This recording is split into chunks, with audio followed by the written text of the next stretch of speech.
Sergeant Major Araneta, Mhm. welcome to the mental war. Took me a little while to get you here. We had a couple phone calls and messages back and forth. Yeah.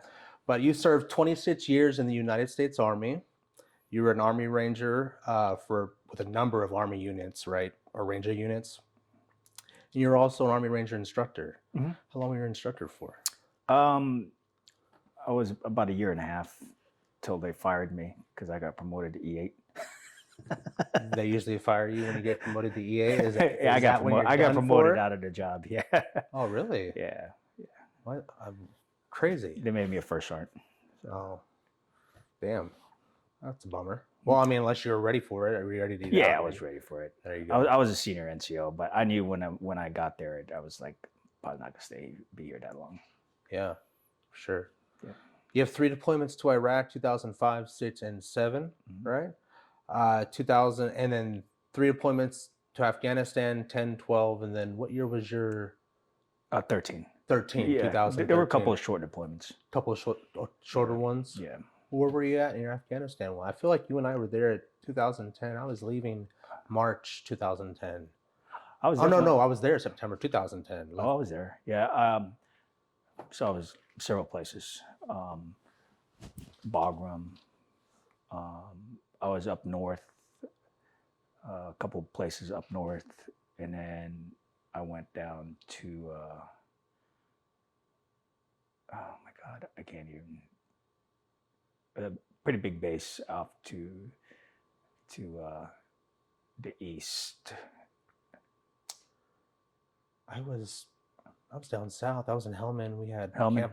Camp Leatherneck, and then what we Yeah. had, it was split between the Bastion side, which was the British, the Royal Marines, all them. They Yep. controlled that runway, and then we had the Leatherneck side. I've been to Bagram one time, and it was freezing Yeah, okay. compared to the desert. It got pretty cold up there. Yeah, I just remember it, especially I was there during the winter time too. Yeah. Yeah, it was interesting. How was it different from Iraq? Just more mountains. That's it. Yeah, Iraq was flat for the most part, but up there was you were walking up a few hillsides. Where were you at on your deployments in Iraq? I was in Mosul, Okay. and then we went up to the border of Syria. That was up there, and also the border of Syria. And then I was in Baghdad. How was that? What year were you there? 07. Okay. Mosul, that was like the Mosul was next- interesting. I took a lot of IEDs in Mosul. Did you? Yeah, that was like fast. I mean, 05, around that time, it was a good fight. 05, 06, 07, around that, all that time is, we were still doing the insurgency fight before it went to, I mean, we're still, I guess, looking for targets before it went to a coin fight. So Yeah. it was pretty interesting. Wow. A lot of IDF, but mostly IDs and then rockets, or I should say RPGs, along with the IDF. So it was interesting. How did you handle that? How did you emotionally handle that? Because I know once they left from, was it 2003, 4, that was like Fallujah to 5. Then I know Baghdad, was it Ramadi or Baghdad that was next? Ramadi was next. Ramadi. And then Baghdad. Yeah. So I thought I was going to Ramadi. My unit was going to go to Ramadi, but they learned really quick to send armor units there. So Why's that? to push more the insurgency out. That was, after 04, the Marines were in there, just cleared everything out. So, but it was going back and forth. But the army units basically just took a pounding. You got to get out the fob. You got to go after bad people to win the fight. Keep pushing forward. But instead of Ramadi, we went to Baghdad. So Baghdad was interesting too. That was when they that time when I got in Baghdad was the first time when they started doing the platter charges. Ladder charges. Copper. Oh, We had a lot of guys get wiped out with that. really? Even in their vehicles. And then they started doing sniper fire from like trunks of cars. So basically like the DC sniper, they were basically copying that stuff. So we had several guys that got killed like that. And then one in particular, I had a soldier. One of my soldiers got taken out right outside of Solder City with a sniper. Wow. So, How did you handle that? uh, Were you in charge of him? Were you his? yeah. That was one of my mortar guys. Well, mortar team attached to my platoon, but I was a platoon sergeant. I remember going to the hospital. I mean, we've had guys that got shot before in the past, but this was my kid. So Yeah. Emotionally wise, I think I was just stoned. Like I couldn't really think of much. It's at that feeling there. It's like, hey, we got to move forward. We got to keep going. But I tell you what, after deploying back and all that, that's when stuff hits you. That's when While you're there, it's like it's just you got a job to do. You got a job to do. It's back to your brain. You compartmentalize it, and then once you've heard it. They don't teach us to come home. They don't teach you to come home. You know what I mean? They don't teach you to come man. home. They don't teach you to sleep either. It's because when you're awake, it's fine. It's just when you're down and in the sleep, that's when the demons come back. Right. So you've had a few mental health crises. I've had several. When was your first mental health crisis? So honestly, I mean, I will say I've had several, but I will tell you the one that I really got help for, and then it was a breakdown in where people had to take me to the hospital. Was I was in the Sergeant Major's Academy in El Paso, Texas, 2013. About 8 months prior, I had a deployment to Iraq. I lost 2 soldiers. Not Iraq, I'm sorry, Afghanistan. But I say this is in public because I've had several over the years before that I dealt with, and I'll go into that here shortly. Sure. But so I'm sitting in class in one of the few months that I was in academy. And academy sucks anyway. I don't even know why that year that I went through, they changed the curriculum, so it was like really stressful. They all lied to me about I was going to play golf. I'll be off of class by 11. No. They changed the curriculum, so they basically made it the ILE course for majors, and they made sergeant majors take the same course. So it was pretty stressful writing papers, stuff like that. But wait, for the major, like for an officer rank? Are you serious? Yeah, they basically took their curriculum and then added it to the Sergeant Major's Academy, changed it to be more of an academic. But I'm in class and I got cold, like my whole body just got cold. I started shaking. And then my heart just started pumping hard. I thought I was having a heart attack. I looked at my buddy. I'm like, hey, man, I'm just not feeling good. There's something wrong with me. I said, I think I'm having a heart attack. So luckily the clinic was right around the corner. So he took me to the clinic. And then there was a major doctor there that kind of like, well, no, you're not having a heart attack. Your blood pressure is a little high, but heart-wise, you're good. Have you felt anxiety or anything like that before? I'm like, yeah. And I say in the past, I would be in line in a grocery store, and there's people all around me. I'm just like, push the cart away, walk outside. I can't be here. I can't breathe. Why? What were you feeling? What made you feel that way?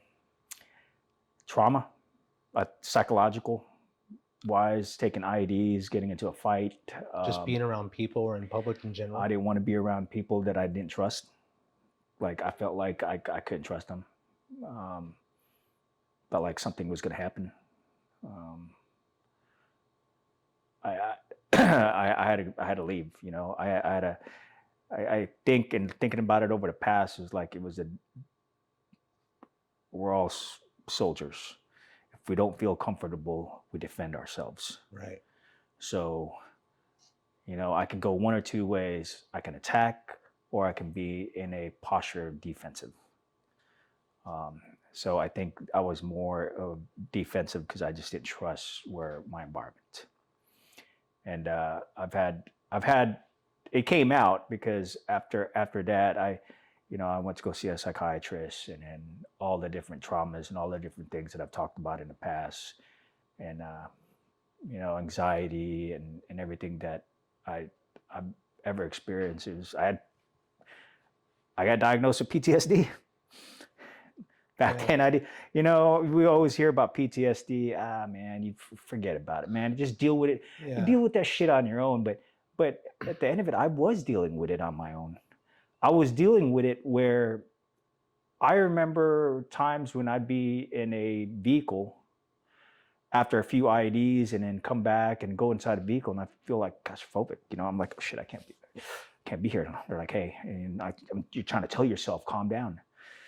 Take deep breaths. Right. Try to cope.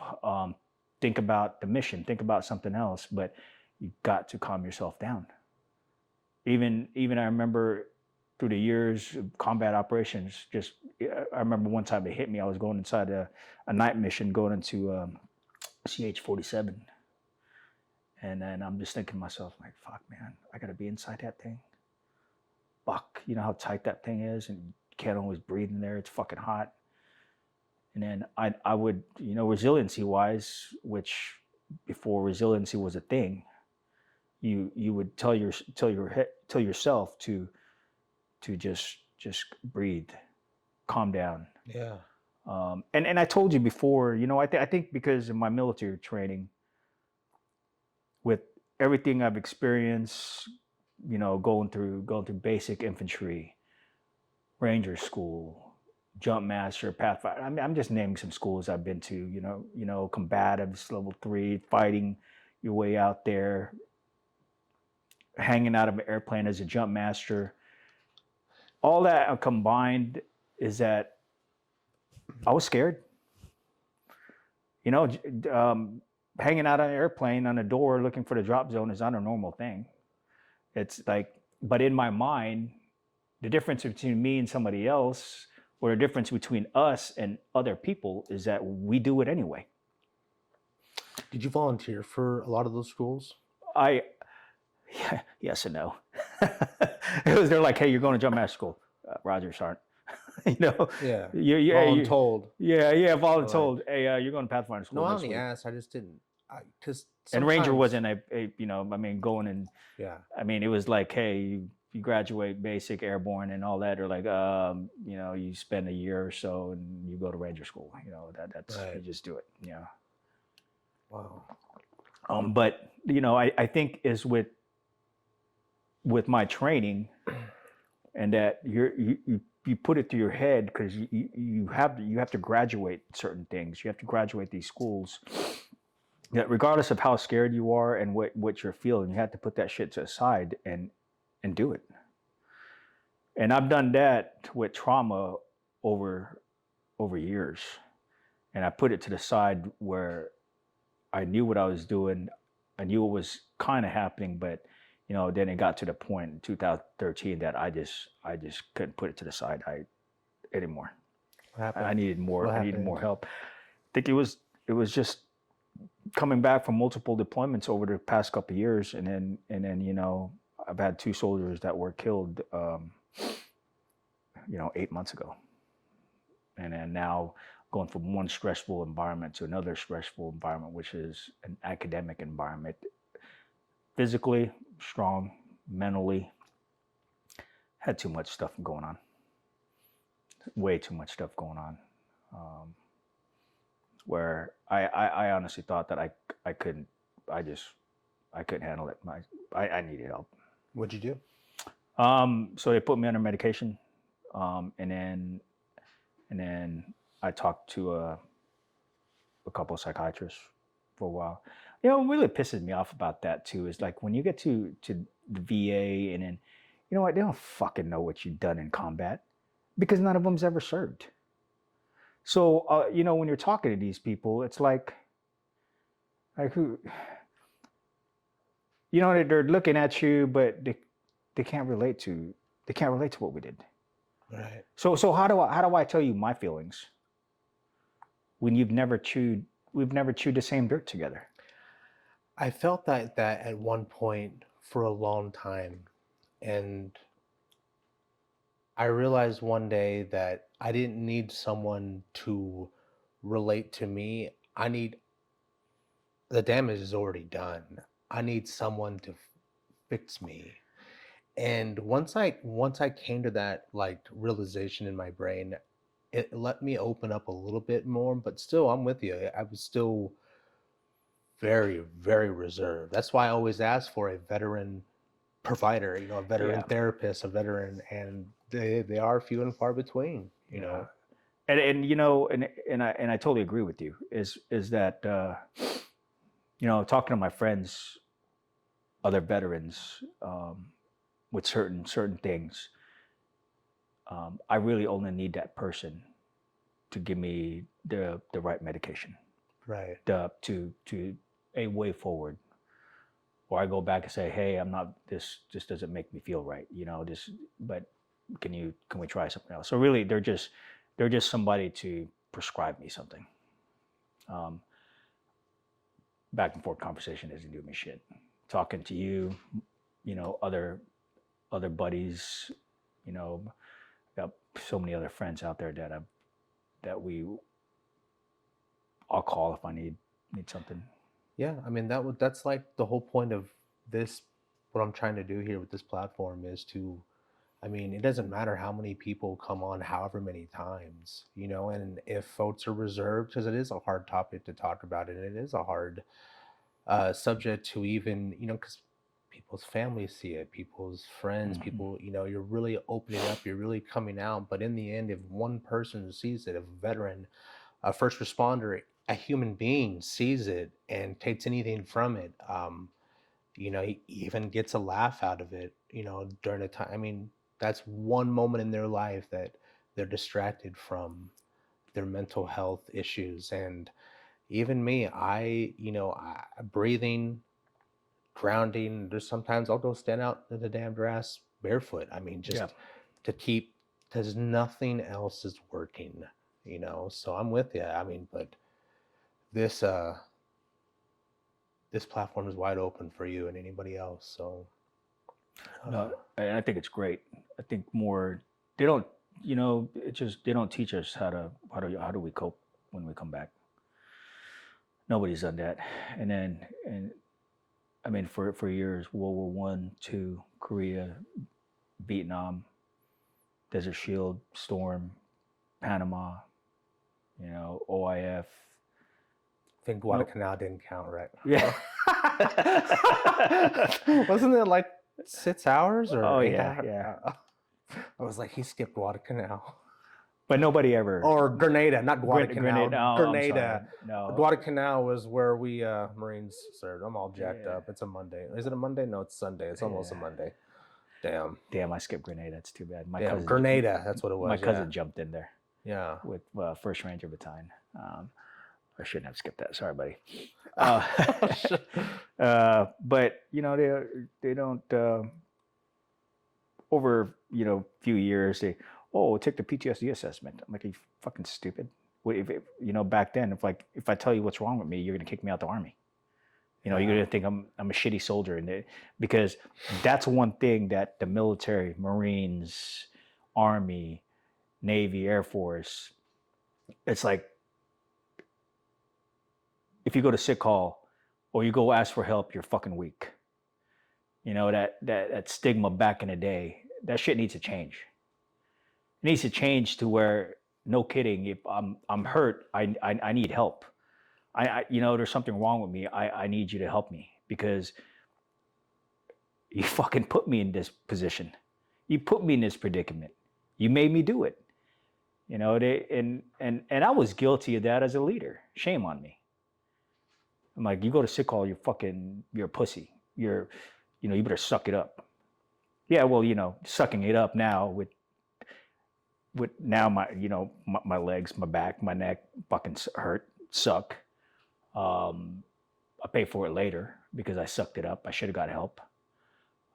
Mental wise, because nobody ever teaches you, how to be mentally prepare yourself. You just do it. They just think that, hey, no, the guy squared away. They had the term back then. He's physically and mentally tough. Remember those terms? Guy's physically, mentally tough, man. Awesome. He can do anything. Deep down inside, when you're all by yourself, you're not. You're more physically anything because your body, you tell yourself your body can go what your mind tells you. But when your mind goes and you need help, nobody ever teaches you how do you get help. Your mind can kill you. Like I've learned that the hard way when I had my whole mental break.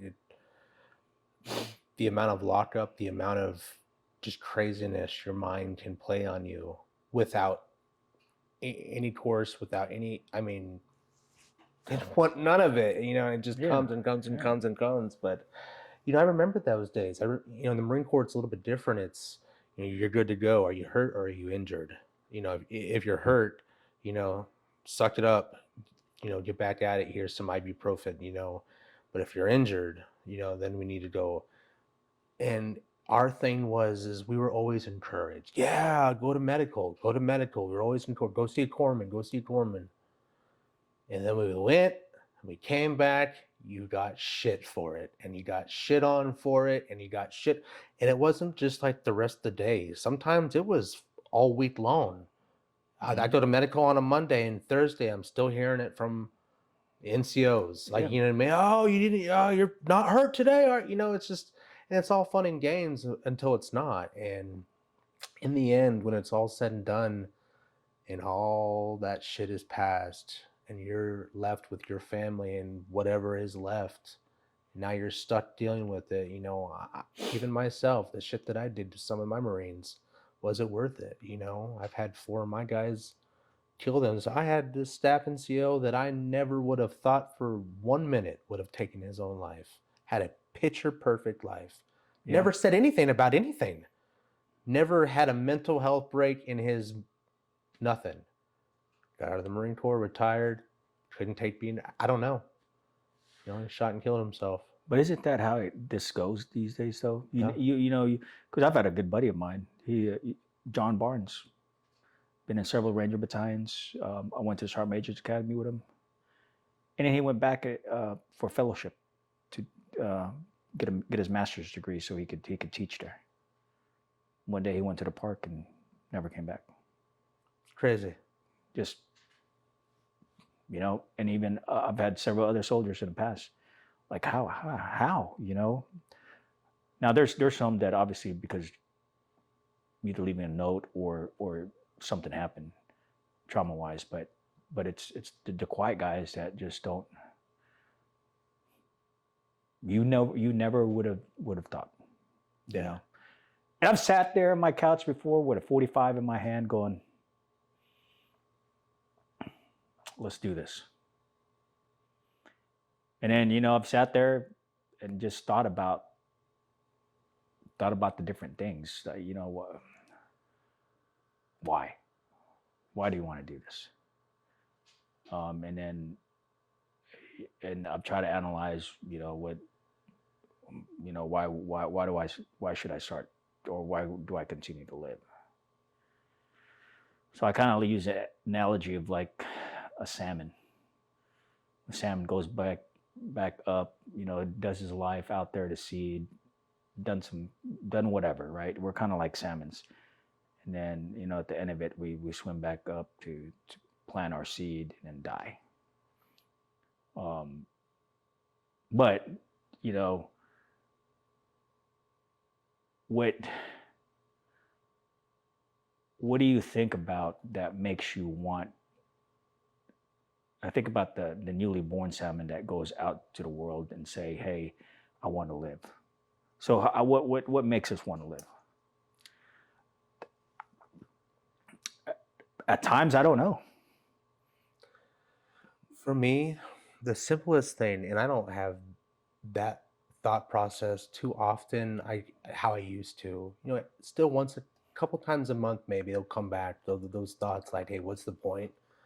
You know, but at the at the lowest level of the foundation that I have, I think of all the gold star mothers and fathers who wish they had their sons and daughters here, and I use uh, that alone. I mean, how many brothers and sisters wish they were still here that paid the ultimate sacrifice? Yeah.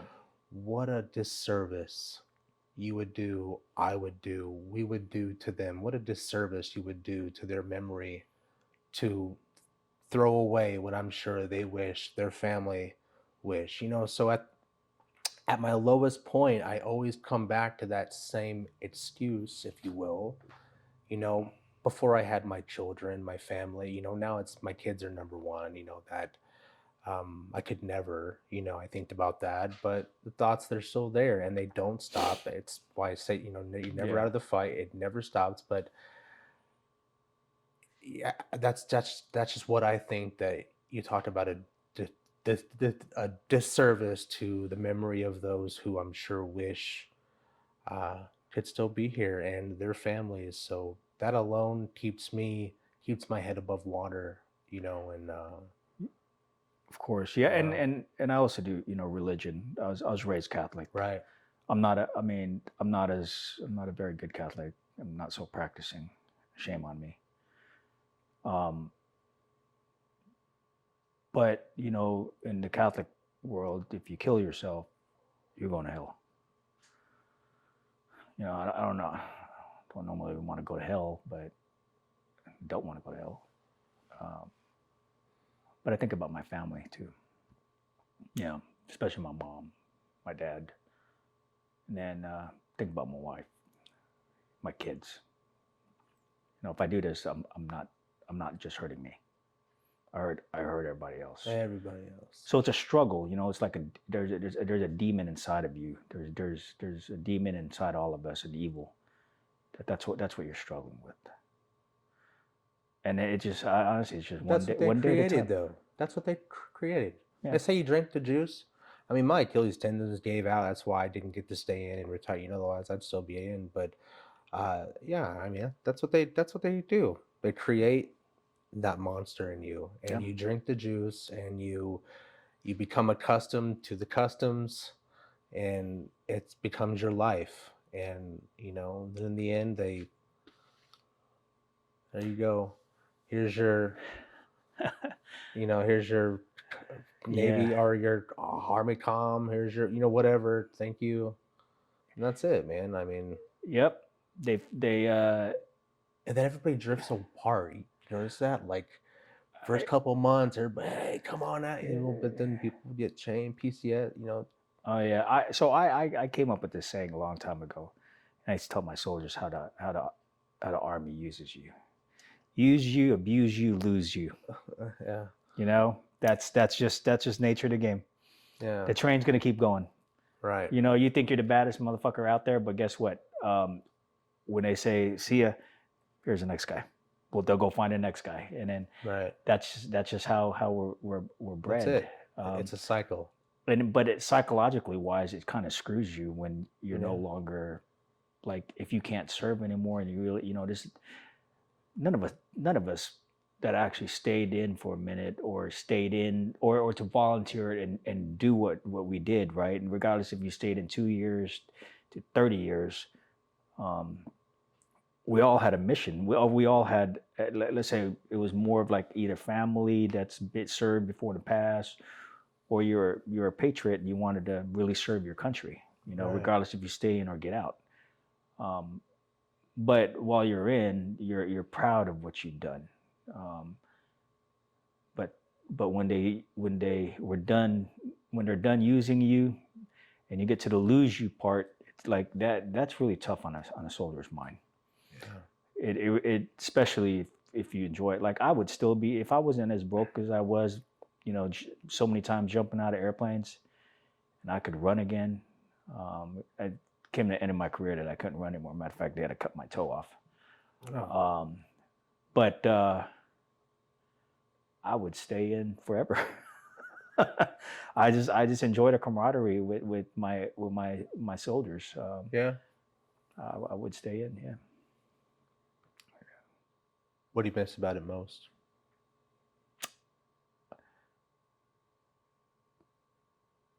Teaching, watching soldiers grow. Like you did that. Like you Yeah. raised that. Yeah. Soldier. You. I molded him, Yeah. molded them. We accomplished a mission together. We completely suck together. You're just out in the woods and you're like, well, the first freaking water just went down the crack of my ass. I'm fucking really done right now. I'm really Yeah. miserable. And then you're looking at your buddies and they're laughing at you, smiling at you, going, yeah, you too, huh, pal? Yeah. I mean, nobody what it's all does that, about. man. Nobody. You go to corporate world out there and they're like, oh, I got a paper cut. I got to go home now. We can go out there and dig freaking ranger graves and we're pulling security and now it just shitted on you. You're completely wet. And then you know what? You and your buddies just laughing because it's like, this really sucks. And you're like, can this suck more? Like, I don't know, man, maybe. But we share a bond together. Right. There's no other job out there that does that. And then there's good times, that you all climbed a mountain together. You made it together. You climbed it or you ran it, as a cohesion force. We all did it together. You're motivating each other to get up that thing, and you all succeeded, and then you're high-fiving each other. Yeah, and you all failed, or you failed together. Failed together. Yeah. I mean, shit. So that's what I miss about that.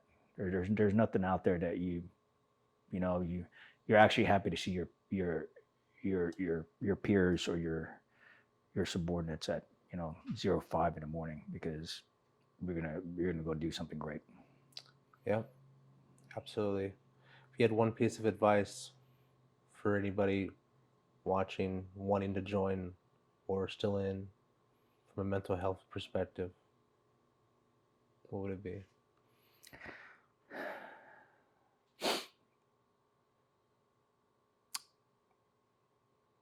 So you got to know what you're going to believe in.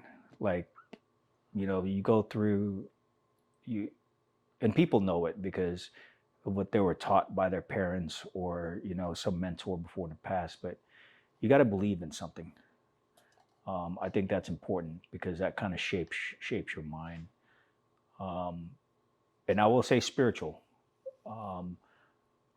Regardless if you believe in God or Buddha or whatever, but there's something that you believe in, and there's something that deep inside me goes, I know something out there, that looks after me. Regardless if you're an atheist, you still, I think that there's still something of a being that you still believe in or some kind of energy. So I would say believe in something and have something spiritual with you, because mentally wise, that's something that you're gonna have to dig deep down inside and really have a conversation with yourself. So building a strong mind, I think you need to work at it. Work at really, because nobody teaches you this shit. People say, hey, go do yoga, do breathing exercises, things like that. Physically wise, everybody's probably really physically in shape to enter the military, but Sure. Nobody's going to teach you basic training or officer training. Some of that they'll teach you to be like, hey, you didn't think you could do it, but you push your mind to do it. But again, that's something that you're working mentally wise to get through it. So just believe in something, I guess, is my recommendation, that believe in yourself, because you're gonna need that later on when you get to a certain point in your life that you're gonna be down. So I say, believe in yourself, be proud of yourself, because if you aren't proud and wholesome for you, I can't be proud or wholesome for anybody else. So Yep. Sergeant Major Araneta, thank you so much for coming on, man. Appreciate you. Yeah, man. Thank you.